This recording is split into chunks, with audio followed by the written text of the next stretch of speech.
keep the commandments? Get Matthew chapter 5. So we understand that the Most High only came, Christ only came for you Israelites.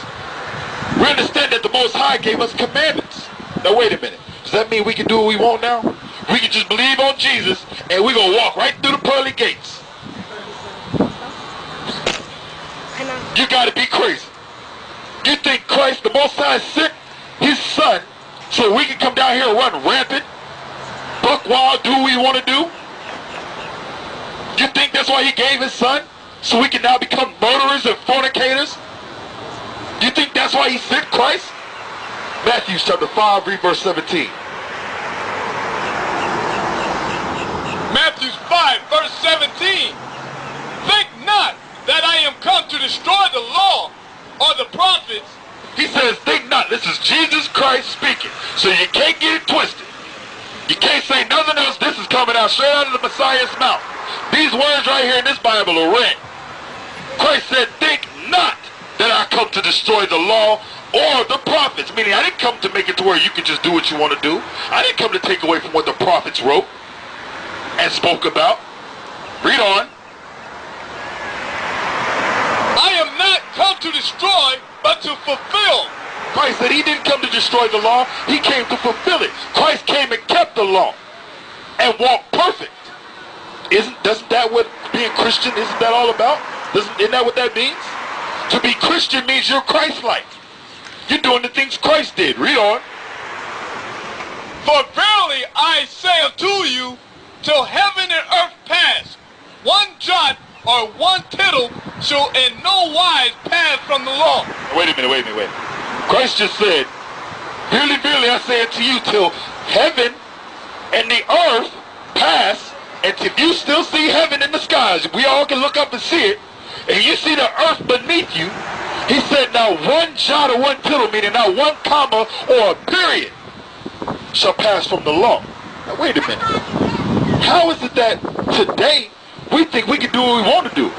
Reading straight out of the Bible where Christ said, nothing's leaving the law until everything come to pass. Until heaven and earth is done away with, the commandments are still going to be here. Now wait a minute. Is that what your preacher teaches? Is that what your pastors teach you? Read on in that verse. Whosoever therefore shall break one of least these commandments. It says, whosoever shall therefore break one of these least commandments, read on, and shall teach men so, he shall be called the least in the kingdom of heaven. So if you're going to go out there and teach men, oh, it's okay, you can sin. Oh, it's all right, you can go out there and do what you want to do. Guys, Jesus loves you. And you're going to still make it into the kingdom of heaven. Don't worry about it. Just ask for forgiveness. And if you do it again, ask for forgiveness again. Is that what the Bible teaches? Down. Is that what the scriptures tell you? Read that verse again. Whosoever therefore shall break one of these least commandments and shall teach men so. Who's teaching men so? Your pastors, your Baptist, Methodist teachers, your Pentecostal teachers. There's not, I'm going to say this loud and clear so nobody gets confused. There's not one good church in this earth today in so-called Christianity. I don't care what church you go to. I don't care what pastor you listen to. He lying. Especially if we see you out here buying and selling on the Sabbath day. Not teaching you, thus saith the Lord. If your pastors love you, they teach you the commandments. They tell you, hey sister, you know you're doing wrong. Hey brother, you know that's wrong. This is what the Bible said. But no, your pastors want to chuck and jive you to get your money. Take away from your pockets. It's easier for our people today to give up their funds than to change their life.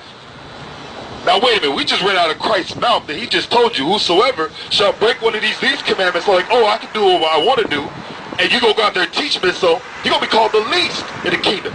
And that don't mean, oh, you're just going to be like a peasant in heaven. Oh, no. That's not what that means. That means you are going to die the depths. You will be destroyed when Christ returns. Let's see what some of these commandments are that our people are keeping. We first already jumped over the first border, as in today is the Sabbath day. The Most High commanded us to keep the Sabbath day holy. No buying or selling, no working, no cooking, no cleaning. what do our people do? We say, nope, Lord, you know what? I'm a follow God my own way. I'm going to do it the way that I want to do it because that's the way I feel like it should be done. First, get Romans chapter 10 real quick. This is the problem with our people. We want to do everything the way we want to do it, but we don't want to do it the way God told us to do it. We want to go ahead and say, you know what? I got my own personal relationship with the Lord, and the God knows my heart. He knows that I'm going to do whatever it is to get into heaven. Do you truly think you're going to get into heaven doing what the heck you want to do? Let's see, Romans chapter 10, verse 1. Brethren,